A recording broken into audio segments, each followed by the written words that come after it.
আসসালামু আলাইকুম পাইথন একশা কোর্সের আগের ভিডিওগুলোতে আমরা দেখেছি কিভাবে আমরা বিল্ড ইন বা এক্সটার্নাল মডিউল ইউজ করতে পারি। বাট আজকের এই ভিডিওতে আমাদের হাবলু মামার শখ হয়েছে যে হাবলু মামা নিজে মডিউল ক্রিয়েট করবে এবং সেই মডিউলটা আমাদের প্রোগ্রামের যে কোনো ফাইলে ইউজ করবে। সো এরকম কিছু ক্রেজি কাজ করার জন্য আমি সুপার এক্সাইটেড। সো এটার জন্য দেরি না করে আমরা সরাসরি চলে যাব আমাদের পাইথন টিউটোরিয়ালে এবং আমাদের মডিউলের টিউটোরিয়ালে চলে যাব। তো এদিকে বলতেছে আমাদের হোয়াট ইজ মডিউল। তো অলরেডি আমরা জানি মডিউল জিনিসটা কি। এটা এরকম একটা জিনিস যেটা অলরেডি বিল্ড করা আছে এবং এটাকে আমরা চাইলে ব্যবহার করতে পারবো বা এটাকে আমরা কোডের একটা লাইব্রেরির সাথে তুলনা করতে পারি। যেমন আমরা কোনো বুক লাইব্রেরিতে গেলেই আমরা কিন্তু সেখানে বই পাবো, এটা আমরা জানি। ঠিক সেমভাবে আমাদের কোডের লাইব্রেরিটা হচ্ছে মডিউল। আমরা জানি এই মডিউল যে মডিউলের যে কাজ সেই রিলেটেড মডিউলকে কল করার মাধ্যমে আমরা আমাদের কাজগুলোকে ইজিয়েস্ট করে নিতে পারবো। সো আজকের এই ভিডিওতে কোন মডিউল আনবো বা কোন মডিউল ইউজ করবো এই জিনিসটা আমি আপনাদের দেখাবো না, বাট আজকের এই ভিডিওতে আমরা ক্রেজি কিছু মডিউল ক্রিয়েট করব। তো সবার শুরুতে আমাদের মডিউল ক্রিয়েট করতে হলে বেশ কয়েকটা জিনিস জানতে হবে। যেমন আমরা চাইলে মডিউলের ভেতরে ফাংশন লিখতে পারবো, অবজেক্ট লিখতে পারবো বা এই ধরনের হার্ড কোড যেগুলো আছে যেগুলোকে রিউজ থেকে বাঁচানো যায় সেই ধরনের কোডকে লিখতে পারবো। আমরা চাইলে সেখানে শুধুমাত্র স্পেসিফিকভাবে স্ট্রিং লিখতে পারবো না বা শুধুমাত্র আমাদের ভেরিয়েবল ডিক্লেয়ার করতে পারবো না, বাট এটা আমরা চাইলে অন্যভাবে করতে পারবো। আমি পর্যায়ক্রমে দেখাবো, অরিড হওয়ার কিছু নাই। সো সবার শুরুতে আমরা জেনে আসি কীভাবে অ্যাকচুয়ালি আমরা মডিউলটাই ক্রিয়েট করতে পারবো। সো এটার জন্য আমি চলে যাব কোড এডিটরে এবং মডিউল এই জিনিসটার ভিতরে কিন্তু আমাদের এই সূত্রটা লুকায় আছে। মডিউল যে জিনিসটা আমরা অন্য জায়গা থেকে ইউজ করি, তো যেখান থেকেই ইউজ করি না কেন এটার ভিতরে তো কোডই লেখা থাকবে, রাইট? সো আমাদের যে মডিউলটা থাকবে এটা আমাদের যে কোনো একটা নামে থাকতে পারে। তো আমরা এই জায়গাতে module.py নামে একটা পাইথন ফাইল ক্রিয়েট করব এবং এই ফাইলের ভিতরে যেটাই লিখবো ফাংশনের ভিতরে বা অবজেক্টের ভিতরে আমি যেটাই লিখবো সেটা আমি যে কোনো পেজ থেকে অ্যাক্সেস নিতে পারবো। সো এই যে অন্য পেজ থেকে আমি এই পেজের জিনিসগুলোকে অ্যাক্সেস নিচ্ছি এটাকেই মূলত আমরা মডিউল বলতে পারি আপাতত। বাট আমরা মডিউলের আরও সংজ্ঞা জানি, এটা হচ্ছে কোনো এক্সটার্নাল কোডকে ইউজ করা। বাট আপাতত আমরা জেনে রাখি আমাদের তৈরিকৃত মডিউল জিনিসটা হচ্ছে আমাদের নিজেদের তৈরিকৃত এক পেজের কোড অন্য আরেক পেজে গিয়ে ব্যবহার করা। সো এই জায়গাতে আমি একটা ফাংশন ডিক্লেয়ার করব। সো এটার জন্য ডেভ হাবলু নামে একটা ফাংশন ক্রিয়েট করব এবং এই জায়গাতে বলবো print Hablu is now an module. Okay, so এখন আমরা চাই এই যে ফাংশনটা ডিক্লেয়ার করেছি এই ফাংশনটাকে আমাদের এই ফাইল.py এই পেজে গিয়ে অর্থাৎ নতুন একটা ফাইলে গিয়ে আমরা দেখতে। সো আমরা জানি আমাদের যে মডিউলটা আছে এটা আমরা পৃথিবীর যে কোনো পাইথন ফাইলে এখন আমরা অ্যাক্সেস নিয়ে দেখতে পাবো যদি এটা আমাদের ডাউনলোড করা থাকে। তো যেহেতু আমরা তৈরি করেছি সো আমাদের ডাউনলোড করার প্রয়োজন নাই, সরাসরি আমাদের এই প্রোগ্রামের ভেতরে যে কোনো পেজে গিয়ে আমরা ইম্পোর্ট করে আমাদের এই মডিউলটাকে ইউজ করতে পারবো। সো এই জায়গাতে আমরা আরও একটা কিওয়ার্ড শুনলাম, আমাদের মডিউলটাকে ইউজ করার জন্য ইম্পোর্ট করতে হয়। সো এটার জন্য আমাদের যে বিল্ড ইন মডিউলটা আছে এটা ইম্পোর্ট করার তিনটা মেথড আছে। শুরুতে আছে ইম্পোর্ট নামে কিওয়ার্ড। ইম্পোর্ট সরাসরি আমাদের যে মডিউলের নাম অর্থাৎ এই যে আমাদের যে ফাইলের নাম না সরাসরি ফাইলের নাম দিয়ে দেওয়া। So module that's it. এটা দেওয়া মানে আমরা এখন এই যে মডিউলটা আছে এই মডিউলটাকে কল করছি বা এই যে ফাইলটা আছে এই ফাইলটাকে কল করছি। ওকে, এখন আমরা এই মডিউলের ভেতর থেকে এখন আমরা এই যে হাবলু নামে যে ফাংশনটা আছে এটাকে অ্যাক্সেস নিব। সো এটার জন্য আমাদের এই যে মডিউলটা আছে মডিউলকে কল করব এবং ডট দেওয়ার সাথে সাথে দেখবেন হাবলু নামে আমাদের যে মডিউলটা আছে এটাকে আমাদের রিকমান্ড করতেছে। সো আমি যদি এখন ওকেতে ক্লিক করি দেখতে পাবেন আমাদের এই ফাংশনটা চলে আসছে এবং আমি যদি রানে ক্লিক করি দেখতে পাবেন Hablu is now and module. এই জিনিসটা কিন্তু এই পেজে কোথাও নাই, ইভেন হাবলু নামে কিন্তু এই পেজে কোনো ফাংশনও নাই, বাট এইটা module.py নামে যে ফাইলটা আছে এই ফাইলের ভিতরে আছে এবং এই ফাইলের ভিতরে যে জিনিসটা আছে এটা আমরা ইম্পোর্ট করে নিছি মডিউল আকারে। সো এই জায়গায় আপনি অন্য নামও দিতে পারতেন, এই জায়গায় যে নাম থাকবে সেই নামই দিতে হবে এই জায়গাতে, বুঝতে পারলেন? সো আপনি এই জায়গায় ইম্পোর্ট মডিউল না দিয়ে অন্য নাম দিতে পারেন, অর্থাৎ এই ফাইলের নাম আপনি যা দিবেন সেটাই আপনার এই জায়গাতে লিখতে হবে। That's it. তো এটা তো হচ্ছে আমাদের প্রথম নিয়ম মডিউলকে ইম্পোর্ট করার জন্য। অ্যান্ড দেন আমাদের দ্বিতীয় আরও একটা নিয়ম আছে, এটা হচ্ছে শুরুতে ইম্পোর্ট করা অ্যান্ড দেন আমাদের যে মডিউলের নামটা আছে এই নামটাকে পরিবর্তন করে দেওয়া, অর্থাৎ ফাইলের নামে না রেখে আমরা নিজেদের মতো কাস্টমাইজ করতে পারবো নামটাকে।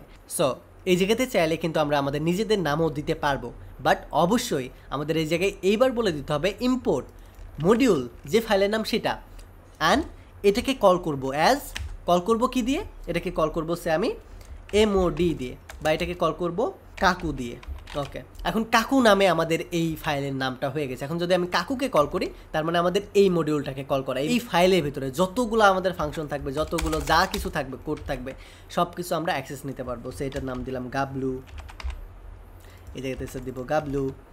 দেন এটার পরে আমি আরও একটা ফাংশন ক্রিয়েট করলাম, এটার নাম সে আমি দিলাম ঈশান, এবং এটার পরে সে আমি একটা লিস্ট তৈরি করতেছি।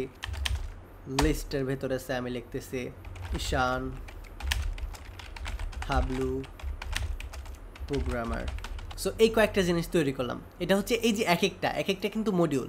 এই এক একটা যতগুলো আমরা স্পেসিফিক এক একটার জন্য কোড লিখবো, এটা এক একটা হবে একটা করে মডিউল, এটাও আলাদা একটা মডিউল। সো এখন আমি যদি এই কাকুকে কল করি, কারণ কাকুটা হচ্ছে এখন আমাদের এই মডিউলটা, অ্যাজ এ মনে মনে আমরা কাকু নামে একটা ভেরিয়েবল ডিক্লেয়ার করেছি এবং এই মডিউলকে এই কাকুর ভিতরে রেখে দিয়েছি। ইম্পোর্ট ফাইলের নাম অ্যাজ কাকু দিয়ে, বা এই জায়গায় আপনি মামা খালু যা ইচ্ছা তাই দিতে পারেন, সমস্যা নাই। বাট এই জায়গায় যে নামটা দিবেন অ্যাজের পরে, সেই নাম দিয়ে আপনাকে তখন কল করতে হবে। তখন আপনি সরাসরি মডিউলকে কল করলে কিন্তু হবে না, তখন এটা রং দেখাবে। সো কাকু দিয়ে যদি এখন আমি হাবলু রান করি, দেখতে পাবেন সেম রেজাল্টটা দেখাবে। এখন আমাদের এই কাকুর ভিতরে আমাদের হাবলুর পাশাপাশি গাবলু নামে একটা মডিউল আছে। সো এখন যদি আমি রান করি, এই জায়গাতে যদি গাবলু দিই, এখন যদি আমি এটাকে রান করি, দেখতে পাবেন Gablu is now an module. এখন যদি আমরা এই ঈশান নামে যে মডিউলটা আছে এটাকে কল করি, তাহলে জাস্ট এটাকে কপি করে নিয়ে যাব, আমাদের ফাইলে যাব, কাকুকে কল করব এবং এই জায়গাতে বলে দিব আমরা ঈশান নামে যে মডিউলটা আছে এটাকে কল করতে চাই। That's it. এখন দেখতে পাবেন গাবলু, এই জায়গাতেও গাবলু বলতেছে, কারণ এই জায়গায় আমরা নাম পরিবর্তন করিনি, ঈশান। ওকে, এখন যদি আমি রান করি, দেখতে পাবেন ঈশান ইজ নাও অ্যান মডিউল। ওকে, তো এই জায়গাতে চাইলে সে আমরা অবজেক্ট তৈরি করতে পারবো বা ডিকশনারি তৈরি করতে পারবো। সো এই জায়গাতে সে আমি এই যে ডিকশনারিটা আছে এটাকে কপি করে নিচ্ছি এবং এই জায়গাতে আমরা এটাকে অ্যাক্সেস করব। তো কিভাবে অ্যাক্সেস করতে পারি, শুরুতে আমাদেরকে বলতে হবে আমাদের যে অবজেক্টটা আছে আমাদের কাকুর ভেতরে, কাকু ডট আমাদের এই যে person1 নামে যে অবজেক্টটা আছে, অবজেক্টকে কল করব এবং প্রিন্টের ভেতরে এটাকে জাস্ট রেখে দিই। তাহলে আমরা দেখতে পাবো আমাদের person1 এর ভিতরে যতগুলো ডেটা আছে কি সহ আমাদের এই ডেটাগুলো দেখাবে। আর আমরা যদি চাই যে শুধুমাত্র ভ্যালু জানতে, স্পেসিফিক একটা কি এর ভ্যালু জানতে, তাহলে এটাও জানতে পারবো। আমাদের যে পার্সন নামে যে অবজেক্টটা আছে বা আমাদের যে ডিকশনারিটা আছে, এইটার স্কোয়ার ব্র্যাকেট দেওয়ার পরে কত নম্বর কি সম্পর্কে আমরা জানতে চাই বা কোন কিটা সম্পর্কে জানতে চাই এটা আমাদের বলে দিতে হবে।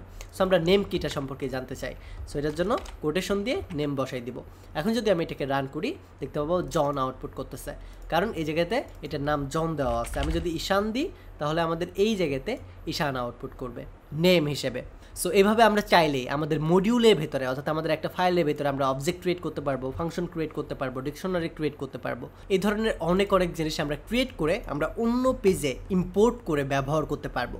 আর এই যে ইম্পোর্ট করে ব্যবহার করতে পারবো অন্য ফাইলটাকে, এটাকেই সিম্পলি আমরা মডিউল বলতে পারি।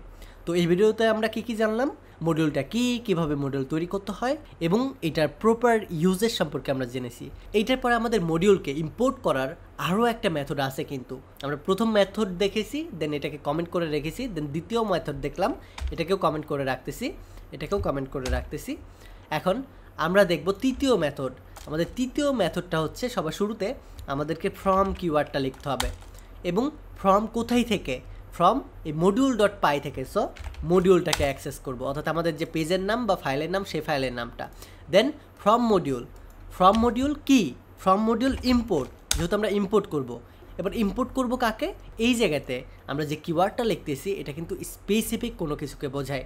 অর্থাৎ আমাদের মডিউল ডট পাইয়ের ভেতরে যতগুলো মডিউল আছে, যেমন এটা একটা মডিউল, এটা একটা মডিউল, এটা এক মডিউল, এটা একটা মডিউল, এই প্রত্যেকটা আলাদা মডিউলকে ইম্পোর্ট করার জন্য এই ফ্রম মডিউল ইম্পোর্ট আমাদের স্পেসিফিক যে ইম্পোর্টটাকে করতে চাই সেটাকে লিখে দিতে হয়। সে আমরা হাবলুকে ইম্পোর্ট করব, এই জায়গাতে জাস্ট লিখে দেব হাবলু। তাহলে এই জায়গাতে যদি এখন আমি জাস্ট হাবলু ফাংশনটাকে লিখি, তাহলে আপনি আউটপুট হিসেবে দেখতে পাবেন হাবলুর যে আউটপুট, সেটা Hablu is now module. So এইভাবে আমরা চাইলে স্পেসিফিক একটা যে মডিউল আছে নির্দিষ্ট ফাইলের, সেই নির্দিষ্ট ফাইলের নির্দিষ্ট একটা মডিউলকেও এই মেথডটার মাধ্যমে কল করতে পারবো। চাইলে আমরা মডিউলের নামটা পরিবর্তন করে দিতে পারবো, অর্থাৎ ফাইলের যে নাম সেই ফাইলকে ইম্পোর্ট করার পরে অন্য নামেও আমরা এটাকে কল করতে পারবো এবং সরাসরি আমাদের যে ফাইলের নাম সেই নামেও আমরা কল করতে পারবো।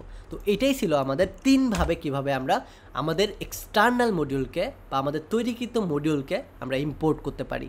তো এই ভিডিওটা এই পর্যন্তই থাকবে। এই সম্পর্কে আপনার কোনো সাজেশন থাকলে অবশ্যই কমেন্টে জানাতে ভুলবেন না। আমাদের এই স্পেশাল পাইথন 101 কোর্সটি সফলভাবে আপনাদের উপহার দেওয়ার পেছনে স্টাডি মার্টের এআই কুইজ টিমের অনেক বেশি ভূমিকা আছে। আপনি যদি data science, machine learning, cloud computing এবং এ ধরনের সিকিউর ক্যারিয়ার পাইথনের ওপর বিল্ড করতে চান, তাহলে aiQuest is the best solution. তাদের কোর্সের সম্পর্কে বিস্তারিত জানতে ভিজিট করুন aiQuest.org। ডিসক্রিপশন এবং কমেন্ট বক্সে লিঙ্ক দেওয়া থাকবে। Take a risk.